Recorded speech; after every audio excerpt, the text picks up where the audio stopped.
मित्रों नमस्कार, मैं हूँ राकेश कुमार, आप देख रहे हैं मत।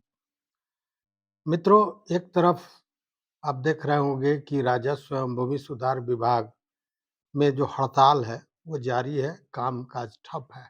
लेकिन इस बीच उन लोगों को ज़्यादा परेशानी है, जो सरकार के इस दावे के विरुद्ध या इस दावे से परेशान हैं कि जिस ज़मीन पर वो वर्षों से हैं, वह ज़मीन सरकारी है। ऐसा एक मामला नहीं है, ऐसा सैकड़ों मामला है, जहाँ किसी ज़मींदार द्वारा ज़मीन बंदोबस्त कर दी गई रैयत को और वह भी बहुत पुराना, मतलब जब 1950 में ज़मींदारी उन्मूलन हुआ, जो रेवेन्यू एक्ट उस समय बना था, बिहार राज्य भूमि सुधार अधिनियम 1950, उसके पूर्व का भी जो पट्टा था या जो हुक्मनामा था, उस जमीन पर वह व्यक्ति लगातार वर्षों से काबिज है, खेती कर रहा है। लेकिन अब सरकार द्वारा इस तरह के कई मामले आए हैं जिसमें कहा गया कि आपकी बंदोबस्ती रद्द की जाती है, यह जमीन सरकारी है। बहुत से ज़मीन का आपने सुना होगा कि अ, उस पर बैन लगा दिया गया है, ना उसकी खरीद-बिक्री हो सकती है, ना उस पर रसीद कट सकता है, ना उसका म्यूटेशन हो सकता है, जबकि पूर्व में उसका म्यूटेशन भी हुआ है, उसका रसीद भी कटा है। तो ऐसे मामलों को लेकर लोग परेशान हैं और लगातार ये मामले कोर्ट में जा रहे हैं। इसी बीच कोर्ट ने इस हुक्मनामा को लेकर एक ऐतिहासिक फैसला 2025 में किया था।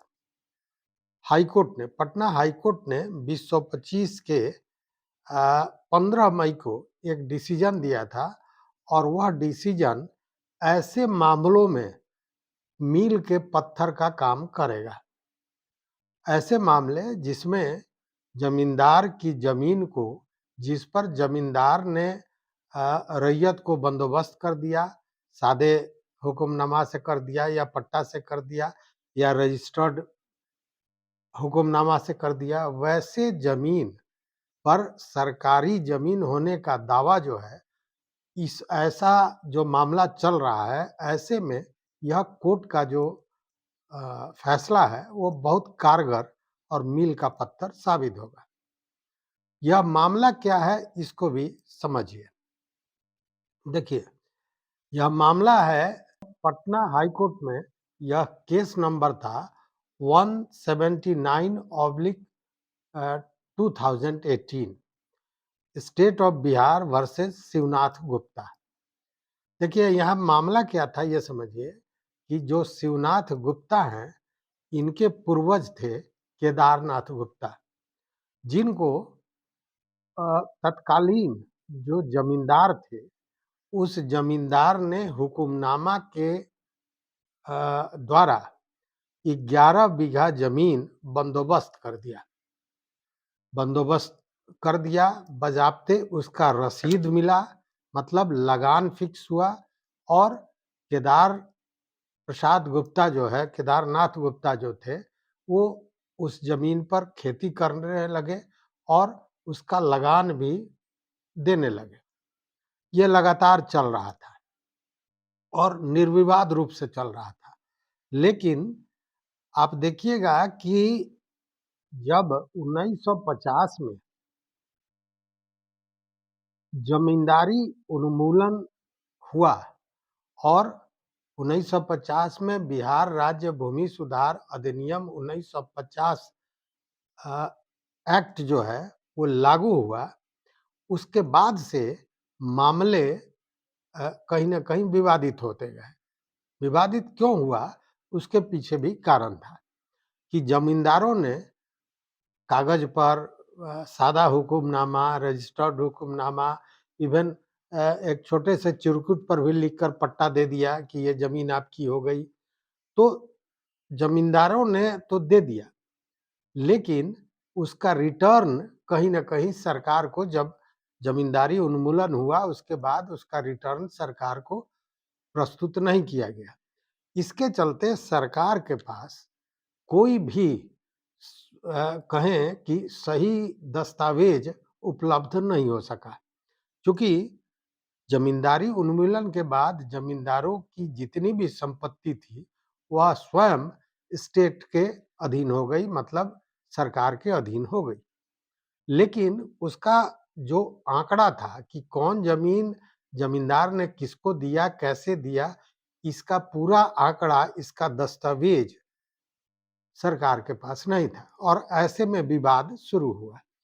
चूँकि जिस ज़मीन पर गरमजरुआ लिखा था या जंगल लिखा था या इस तरह का, मतलब रैयत का नाम दर्ज नहीं था, उसे सरकार ने मान लिया कि वो सरकारी ज़मीन है। जो ज़मींदार की ज़मीन पहले हुआ करती थी। लेकिन ज़मींदार ने तो ऑलरेडी उस पर हुक्मनामा दे दिया था। अब मामला यही था, सरकार कह रही थी कि यह ज़मीन सरकारी है और शिवनाथ गुप्ता का ये कहना था कि उनके पूर्वज को ज़मींदार ने ज़मींदारी उन्मूलन के पूर्व जब आज़ादी नहीं मिली थी, उसी समय ज़मींदार ने हुक्मनामा के तहत 11 बीघा ज़मीन उनके पूर्वज को बंदोबस्त कर दिया था, जिसका वो लगान भी दे रहे थे। अब ये मामला जब बढ़ा, तो मामला अंततः जब रैयती का मामला होगा, तो उस स्थिति में उसको देखने के लिए सिविल कोर्ट होता है। मामला सिविल कोर्ट में गया। सिविल कोर्ट ने सारे मामले को बड़ी संजीदगी से देखा और यह निर्णय निकाला कि जो हुक्मनामा है, उसको गलत करार नहीं दिया जा सकता है, इसलिए कि हुक्मनामा 1950 के पूर्व का है और रैयत के पास बाज़ाब्ता रसीद है, वो लगान दे रहा है और सबसे बड़ी बात है कि इतने लंबे समय से वह उस पर काश्तकारी कर रहा है, उस पर उसका कब्जा है और निर्विवाद शांतिपूर्ण कब्जा है। मतलब अब तक उस जमीन पर किसी ने अपना दावा प्रस्तुत नहीं किया है।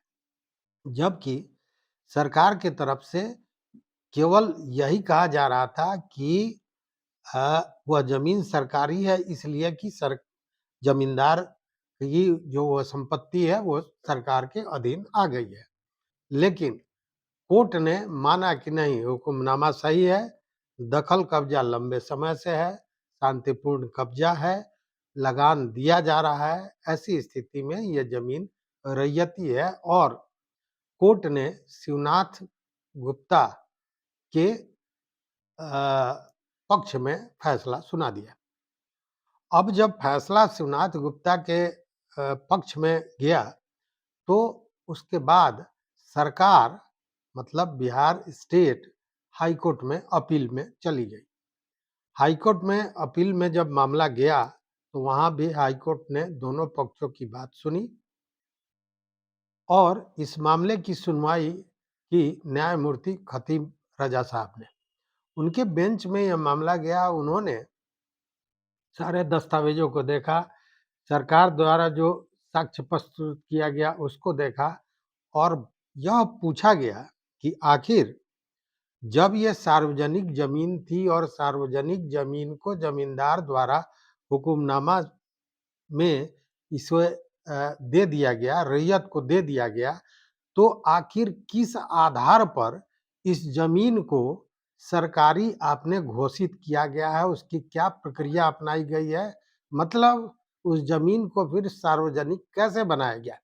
कोर्ट द्वारा पूछे गए इस सवाल का कोई जवाब सरकार के पास नहीं था।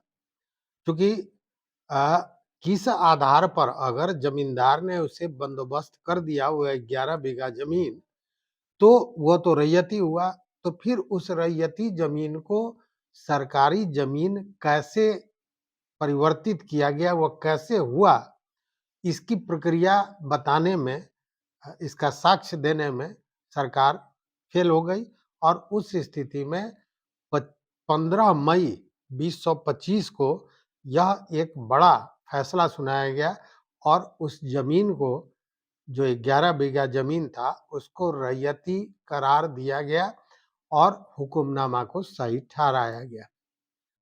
अब यहाँ कहने का मतलब ये है कि ब्रिटिश शासन में परमानेंट सेटलमेंट 1793 में जो हुआ, उसके बाद में कई राजा थे, ज़मींदार थे, जिनको स्टेट की उपाधि दी गई, जिसमें बेतिया राज था, रामनगर स्टेट था, मधुबन स्टेट था, दरभंगा राज था, Hathua state, Dumraon state, Tekari state का नाम आपने सुना ही होगा, मुरहो स्टेट, ये सारे थे। और इतना ही नहीं, अंग्रेज द्वारा राजाओं से जो कोठियाँ थीं, उन्होंने भी कई तरह के ज़मीन को खरीदा था या लंबे पट्टे पर लिया था, और वह भी ज़मींदार के रूप में काम कर रहे थे।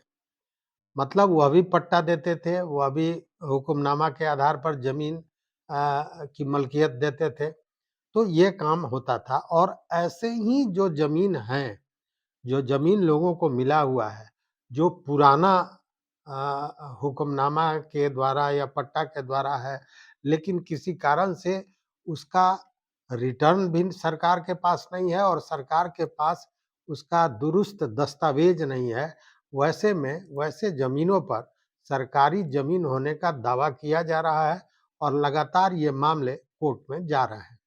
ऐसे एक नहीं, दर्जनों, दर्जनों भी नहीं, सैकड़ों मामले अभी चल रहे हैं, और इसको लेकर कोर्ट रोज कहीं न कहीं सख्त निर्देश भी दे रहा है।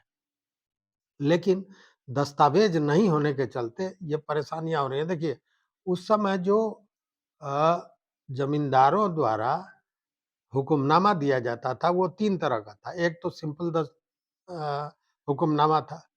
दूसरे रजिस्टर्ड हुक्मनामा, मतलब पंजीकृत हुक्मनामा। और तीसरा एक और मामला हुआ करता था, जिसमें बाज़ाब्ता बंदोबस्ती का पर्चा के साथ-साथ लगान रसीद भी दिया जाता था। अब ऐसे मामले में हुक्मनामा को कई जगह कोर्ट में का भी अगर मामला आप देखेंगे, तो कई बार कोर्ट ने इसको पूरी तरह रैयती नहीं भी माना है। रैयती कब माना है कि जब उस पर दखल कब्जा हो, उसका लगान जमा हो रहा हो और साथ में उसका रिटर्न भी हुआ। तो इस मामले में जो Shivnath Singh versus state of Bihar था, शिवनाथ गुप्ता, तो इसमें क्या था कि हुक्मनामा तो था, साधारण हुक्मनामा था, लेकिन साथ में रसीद था और उस पर लगातार कब्जा था। तो इन सारे चीज़ों को मिलकर कोर्ट ने इसे रैयती करार दिया और शिवनाथ प्रसाद गुप्ता के हक में यह फैसला हुआ, जो मील का पत्थर उन लोगों के लिए काम आएगा जो किसी जमींदार से उनके पूर्वजों को जमीन प्राप्त हुआ है, वो लगातार लंबे समय से काम कर रहे हैं, उस जमीन पर दखल कब्जा है, काश्तकारी कर रहे हैं, और अब सरकार यह दावा करती है कि यह सरकारी जमीन है। उनके लिए यह फैसला बहुत अहम माना जा सकता है। तो इस वीडियो में इतना ही। अगर आपके साथ इस तरह की कोई वाकया हुई हो, आपके आपके पास भी उस तरह का ज़मीन हो, तो निश्चित रूप से हमारे कमेंट बॉक्स में बताइए। देखते रहिए मत अभिमत। मित्रों, चैनल पर नए हो तो सब्सक्राइब कीजिए, लाइक कीजिए, दोस्तों के साथ शेयर कीजिए और अपना विचार ज़रूर दीजिए। बहुत-बहुत धन्यवाद। कोटिशाह आभार।